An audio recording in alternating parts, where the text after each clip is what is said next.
What's going on, guys? Welcome back to another episode of Hustle with JesseW, and today we got a day trading recap. I took 2 trades, no fumbles today. Check it out.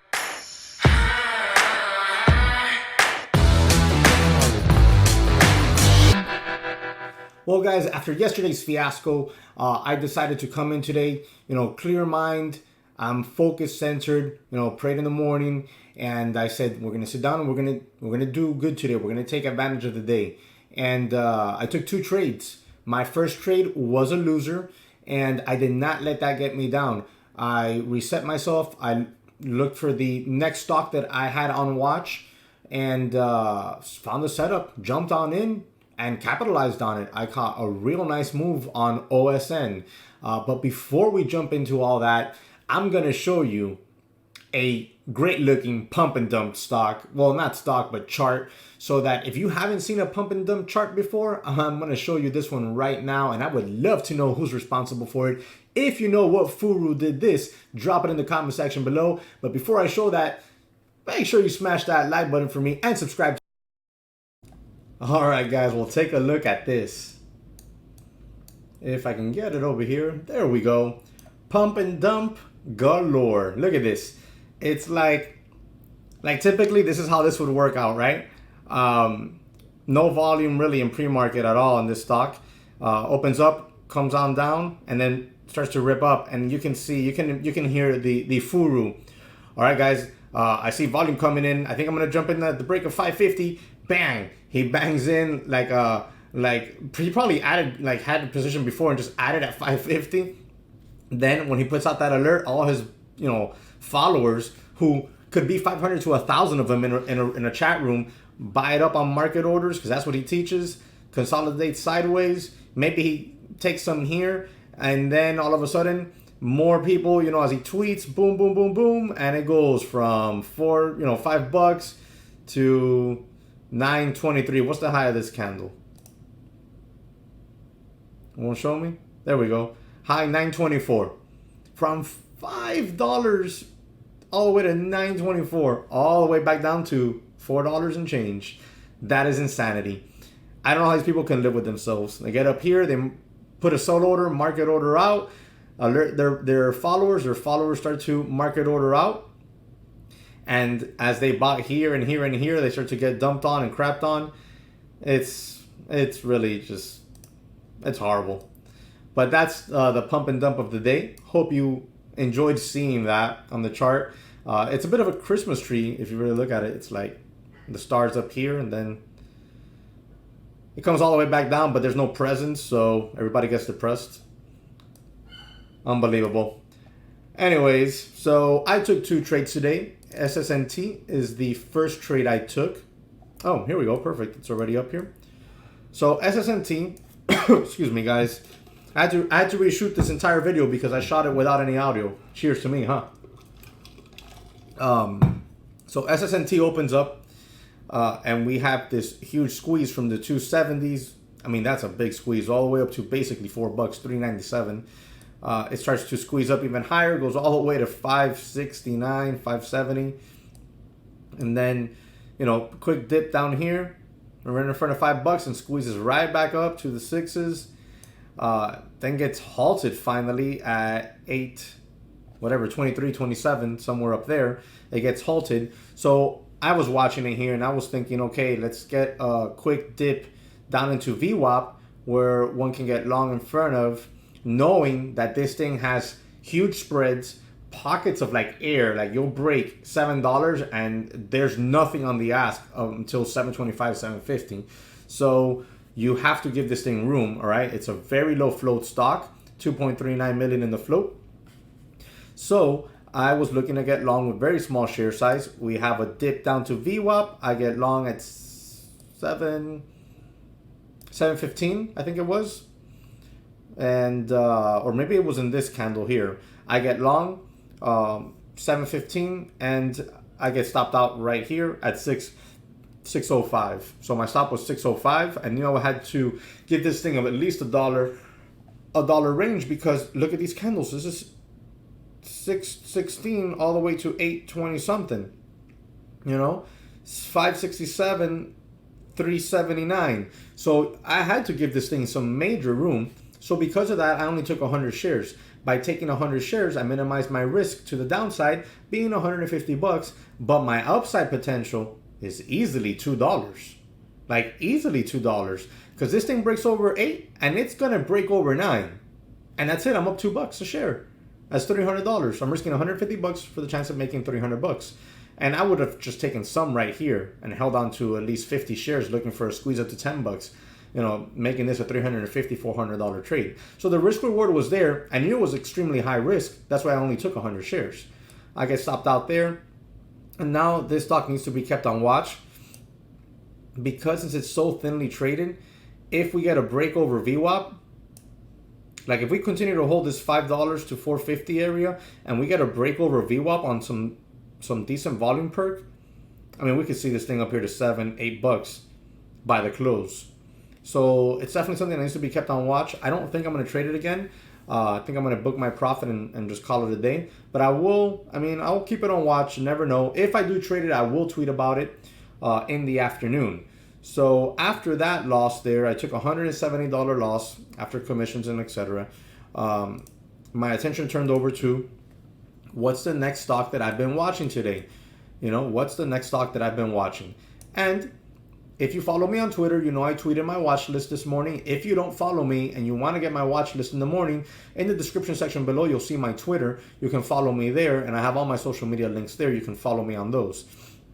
So I switched over to OSN, which was my number one watch stock for the day. And when I saw it was curling from here and holding this 550 area, I said, this thing is creeping up to VWAP. If we get a VWAP break here, it'll squeeze too high a day, and we should be able to squeeze from there. And sure enough, this very next candle right here does exactly that. I jumped in on this candle right here at 672, and we got halted at 612, okay? And then, as soon as we got out of the halt, I put out some sell orders and had two of them filled, at 626 and 650, from a 572 entry, not bad. And then I held on to the rest looking for a 575 exit. Sorry, a 675 exit. And then I was going to hold on to one last little piece looking for a $7 break, sell up there in the 750s. That last piece to get flat. That would have been an excellent trade on my last few shares, almost $2 up a share had it happened. It didn't happen. What happened was this sideways consolidation after some choppiness and new highs. We tapped $7. So had my plan gone perfectly, I'm going to show you. I got flat. I sold some at 626, some at 650. I would have sold some more up here at 675. Then I would have held on to that last piece, looking for that 750 sell target. I wouldn't have gotten that on that last piece. I would have gotten stopped out of it on this candle here. So I left on the table roughly about $60 to $70 maybe max. I don't know if it would reach 70, because that last piece would have stopped me out here on this action. So I'm not mad that I left 50 or 60, 70 bucks on the table, especially since I was red on the day 170 and now I'm up on the day $110. So that's a nice base hit of a day, and I'm not going to complain about it. And I do have obviously these trades live for you. So let me get that here. Oh, first let me show you this. This is why we don't buy high day breaks. Boom, tap $7 and get halted on the way down. So from $7 to 616, gap down on the resume of the halt, and we faded. And we did fade it. Here we are down here in the fours. Here's my trade.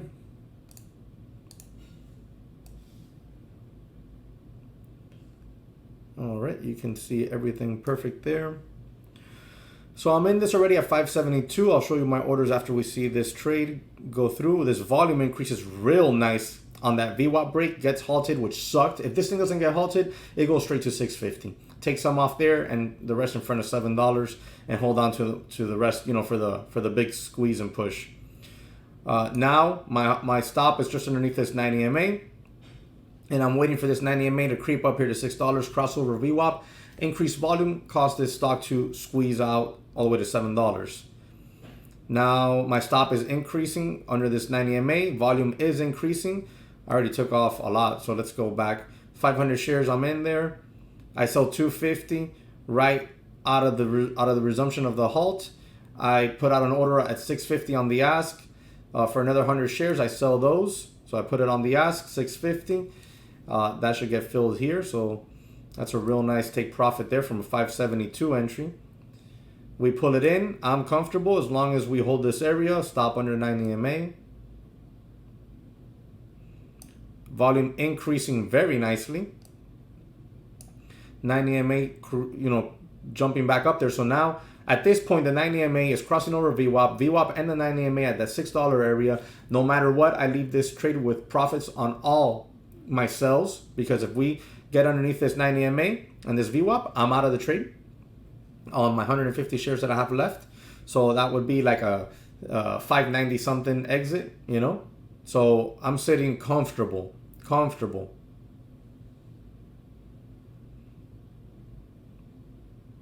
Now we start to push off of that, and I'm thinking, okay, as long as we keep creating these higher lows and this 90 MA can really cross over and we get a real nice increase in volume, we should go to $7. But we start to like stall in this area here. So I say, you know what, let me just get rid of 50 shares here. So I get rid of 50 shares right there. And I hold on to 100, and I'm thinking, okay, let's see if this thing can go from here. But it doesn't. It gives us a weird little action. Look at this. Boom. It gives us that weird little action there where it pushes and then just comes back down. And I was afraid we were going to get one of those nasty, big, fat candles like the one we ended up getting on it back down. And we could see volume was really starting to fade. And I was afraid we were going to get one of these nasty candles like that. So I was like, you know what? I'm just going to get flat right here. We don't really get that. We kind of like chop around and make a new high to $7. So I would have sold my 100 shares up here in the 670s, 680 area, held on to those 50 shares, and those 50 shares would have stopped me out here. So yeah, I left like $50, $60, $70 on the table at most. So I'm not mad about it. I'm happy with today's trading. I think I executed my plan perfectly. I don't think I could have done any better at all. So I'm really happy with the day. I'm really happy with the trade. Another base hit day. Putting up those base hits every day is really what keeps us in this game and what's going to cause longevity in this game. It's no good of me to have $500, $600, $700 green day once in a blue moon followed by a bunch of red days that eat up all that profit. I'd rather put up $100, $200, $300 days and let the home runs come when they come. When they do, great. And then keeping my losses on the smaller side. That $170 loss today on that first trade was kind of big, but I knew that the way I've been trading, a $200, $300 trade could follow very easily, and it did. So that's why we're sitting real nice, comfortable on the day. Looking forward to tomorrow. Let me know what you traded today. Drop it in the comment section below. Entries and exits, let me know those as well. Smash that like button for me. Subscribe to the channel if you haven't, and I'll catch you on the next one.